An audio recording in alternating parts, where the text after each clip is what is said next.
In today's module, let's see what is the historical context of the process of globalization.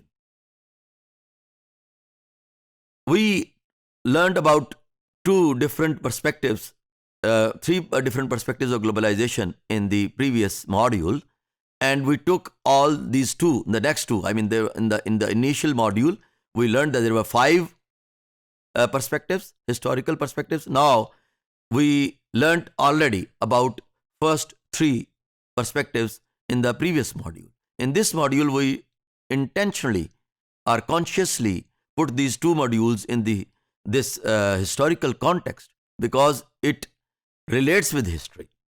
So number 4 is events. According to the fourth perspective, origin of globalization can be traced back to specific events instead of any series of phases or origin points. Examples: spread of Islam, Christianity, and other religions. Beginning of trade throughout the Mediterranean, the discovery of America, European colonialism, more specifically in the 19th century, World War I and World War II, inventions of transatlantic telephone cable in 1956, role of transatlantic television broadcasts, establishment of the Society for Worldwide Interbank Financial Telecommunications in order to make economic flows more smooth, 9/11 as a turning point, or I would say a tipping point. 1956, the first transatlantic telephone cable was spread.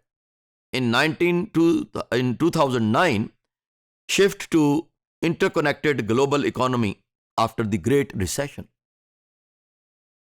Migration also increased due to increased unemployment.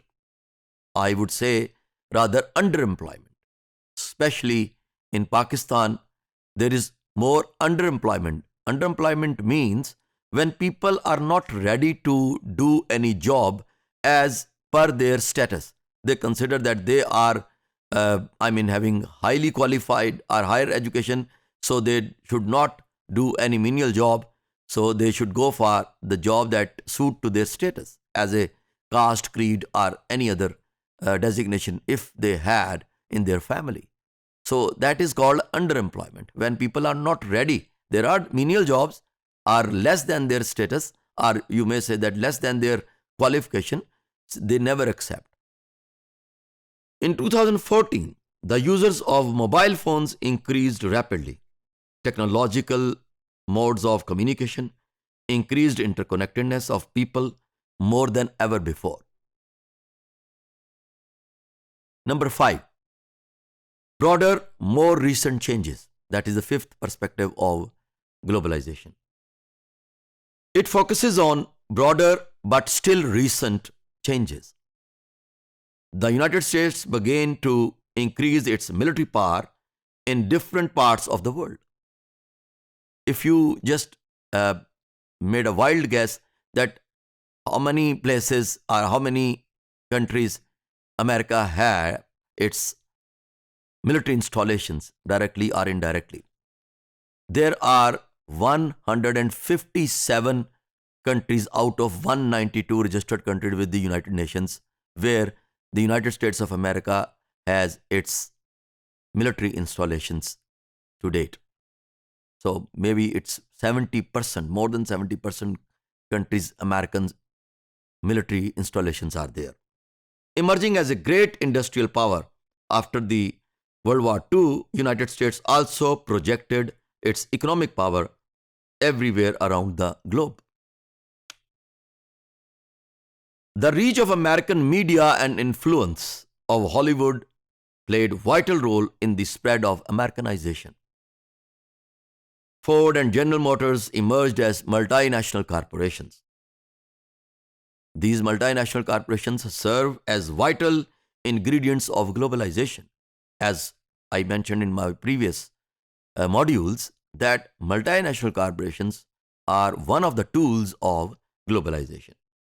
Globalization is internalized into multinational corporations as all sorts of global flows, people, goods, services, and money occur within them.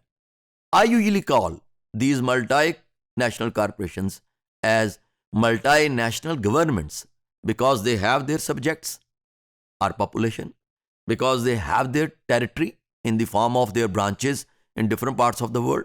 If you just see the food chains in Pakistan, like Kentucky Fried Chicken, KFC, McDonald's, Hardee's, Pizza Hut, so all these multinational corporations have their territories. They have their customers that may be called their population or subjects, you may call them. So territory is there, and their customers or population is there, and their government, the third ingredient usually known for a state, that their administration, you see. So I would say that, and the sovereignty of those, the fourth important ingredient for the state is sovereignty, and the sovereignty of these multinational corporation is also there. No police force can enter in these multinational corporations without their prior permission. So you can understand that how much influential these multinational corporations are, which are an important tool of globalization.